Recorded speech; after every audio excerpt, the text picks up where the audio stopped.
Let's take stock of how the quarter gone by was and what's the future visibility. We have with us Rohan Suryavanshi from Dilip Buildcon joining in on the show.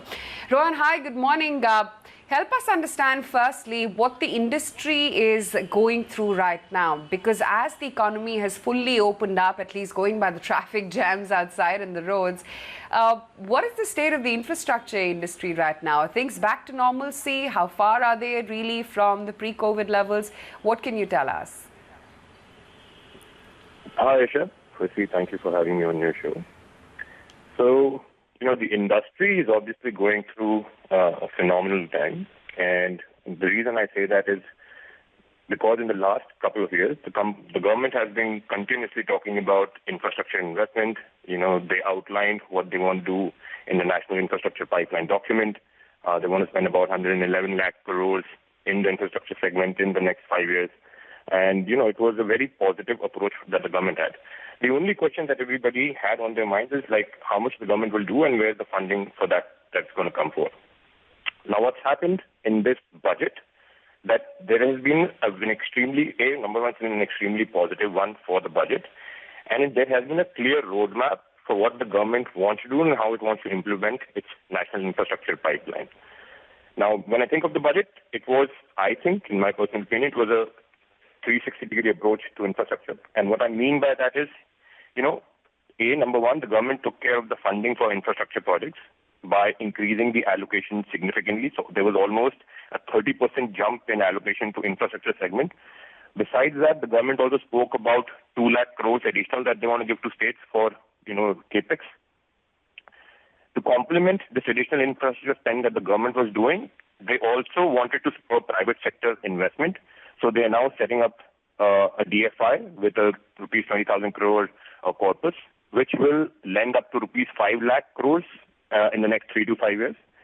And finally, to complete, this infra cycle, a very key important aspect is asset monetization. So the government spoke about that as well, where they spoke about setting up their own InvITs and also making it easier for foreign investors to invest into such asset classes in India. So, there was a very wholesome approach, and I think in the next few years, we will see a steady uptick in infra. And actually, let me also give you a very interesting statistic, which has been true for the last 25 years. Whenever a national government comes to power, the first year they set up their, agenda. The second year, there is an increase in infrastructure spending. The third year, the spend increases further. And the fourth year, it reaches the crescendo, which had happened in the last, first tenure of Modi government as well. So right now, we're sitting in the second year of this government. We are expecting the next 2 years to be really big on infra spending. Okay.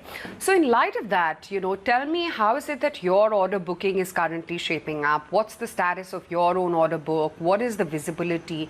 Also, you're continuously trying to diversify your order book.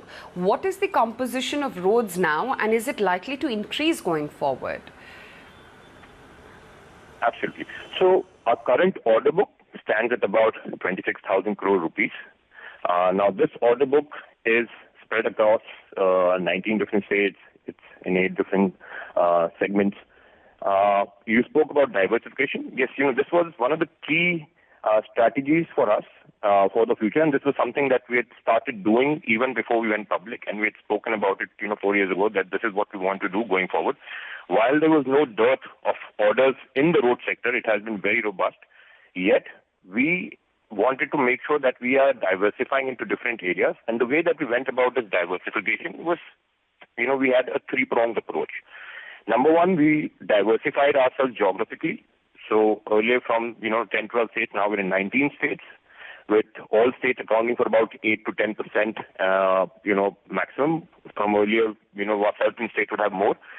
Secondly, we diversified across segments. So from roads being a 90% order book 5 years ago, right now it's only 44%. And right now we're in 8 segments, like I mentioned. And the third is, we diversified in terms of tenurial. What I mean by that, we diversified into long-term and short-term contracts. Short-term contracts meaning contracts which are from 2 to 4 years, and long-term meaning contracts which are 20 to 50 years, which are our mining contracts. So we also diversified and thought about it like that we need to have revenue streams which are long-term and almost annuity-like in nature. So from, primarily a road construction company, operating in fewer states from 4 years ago, today, right now, we're the only pan-India diversified infrastructure conglomerate in that, 10,000 crore revenue kind of space. So that has been the idea that we started with, and I'm happy to report that, we've been able to do that. Going forward, I think we will have, these 8-10 different sectors, different geographies, so that always there is some segment which will always have infrastructure, which will have push from the government that we can capitalize on.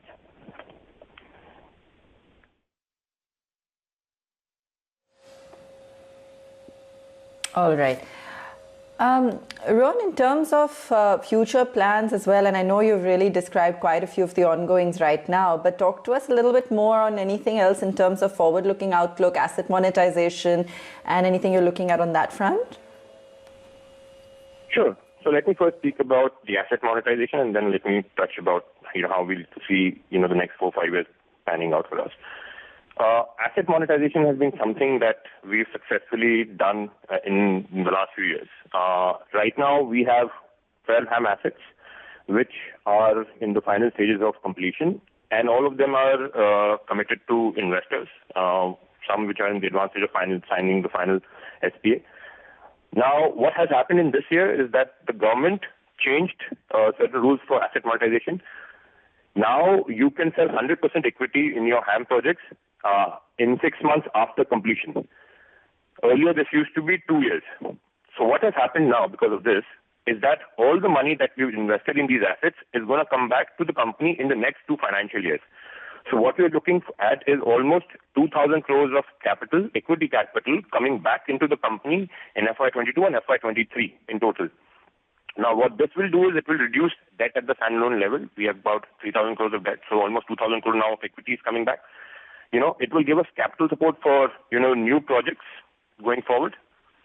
The asset level debt will be transferred, and there will be a jump in return on equity. Even when the last time we did an asset sale, when we sold 24 assets to the Shrem Group, there was a jump in return on equity. So we're expecting that to happen in the next 2 years as well. A lot of capital coming back. Now, going to the second question, in terms of what do we see way forward for the company? Now, we've always been a company which has been very hungry for growth.